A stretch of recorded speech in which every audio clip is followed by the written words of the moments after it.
Bat আৰু পেডৰ মাজত gap হয়। তো আমি বিষয়বস্তু বায়োমেকানিক্স ভাৱে এনালাইচিছ কৰি সেইবোৰৰ ওপৰত report. Welcome to cricket kinetics, অসমৰ একমাত্ৰ ক্ৰিকেট একাডেমি য'ত বায়োমেকানিক্স ব্যৱহাৰ কৰি আমি বেটিঙৰ লগতে বলিং ফিল্ডিং অভাৰঅল দিশ ইম্প্ৰুভ। আজি আমাৰ বিষয় হৈছে বেটিঙৰ ওৱান অফ ইম্পৰ্টেণ্ট টপিক বেকলিফ্ট। এতিয়া মই ডেমনষ্ট্ৰেট কৰিব লগা আছোঁ সঠিক বেকলিফ্ট কেনেকৈ কৰে। তো ফাৰ্ষ্ট আমি আৰামছে ষ্টান্সটো লৈ ল'ম, ভৰি দুখন চিধা থাকিব আৰু আমাৰ শোল্ডাৰৰ লেন্থ যিমান সিমান আমি খুলি ৰাখিম।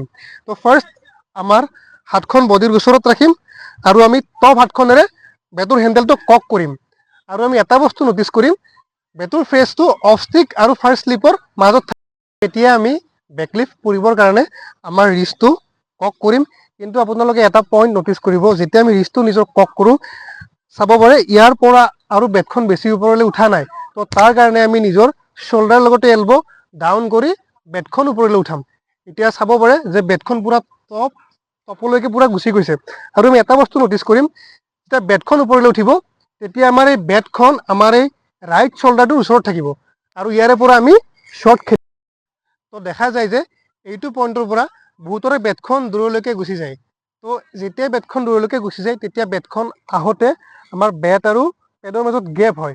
তো আমি এটাই কথা ক'ম বিগিনাৰ্ছবিলাকক, যেতিয়া তাহাঁতে প্ৰেক্টিছ কৰে তো প্ৰেক্টিছ কৰা টাইমত এটা বস্তু ফিল কৰিব, যেতিয়া বেটখন ওপৰলৈ উঠায় সেইটো যেন শোল্ডাৰৰ ওচৰত। তো বহুতো খেলুৱৈক বেকলিফ্ট উঠোৱা টাইমত কিছুমান কমন মিষ্টেক কৰা দেখা যায়।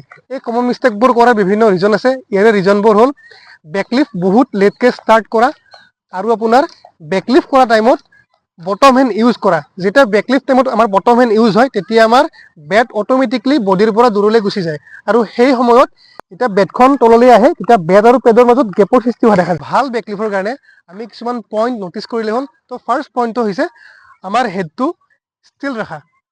ছেকেণ্ড পইণ্টটো হ'ব হাত দুখন বডিৰ ওচৰত থাকিব আৰু বডিৰ ওচৰৰ পৰাই হাতখন ওপৰলৈ উঠিব।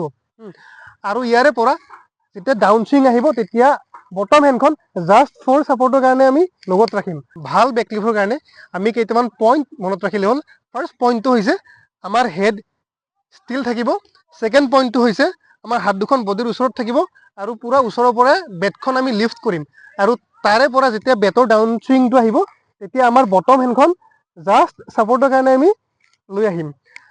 বেটখন যেতিয়া আহিব তেতিয়া যেন পূৰা বলৰ লগত আহে, এইটো হৈছে পিয়'ৰ টাইমিং। বেটছমেনে কেতিয়া বেকলিফ্ট কৰে সেইটো আপোনালোকে কমেণ্টত লিখক আৰু যোনে ফাৰ্ষ্ট কমেণ্ট কৰিব তেখেতক আমাৰ ফালৰ পৰা কিবা এটা ছাৰপ্ৰাইজ দিয়া হ'ব। ক্ৰিকেট কাইনেটিক্স ক্ৰিকেট একাডেমীত আমি সকলোবোৰ বিষয়বস্তু বায়োমেকানিক্স ভাৱে এনালাইচিছ কৰি সেইবোৰৰ ওপৰত ৰিপৰ্ট বনাই আমি নিজৰ চিডিউল বনাওঁ। যদিহে আপোনালোকে আমাৰ সৈতে যোগাযোগ কৰিব বিচাৰে তেতিয়াহ'লে তলত থকা নাম্বাৰটোক কণ্টেক্ট কৰক।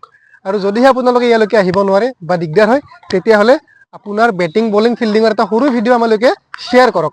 আমি সেইটোৰ ওপৰত বায়োমেকানিক্স ভাৱে এনালাইচিছ কৰি আপোনাক ৰিপৰ্ট শ্বেয়াৰ কৰিম।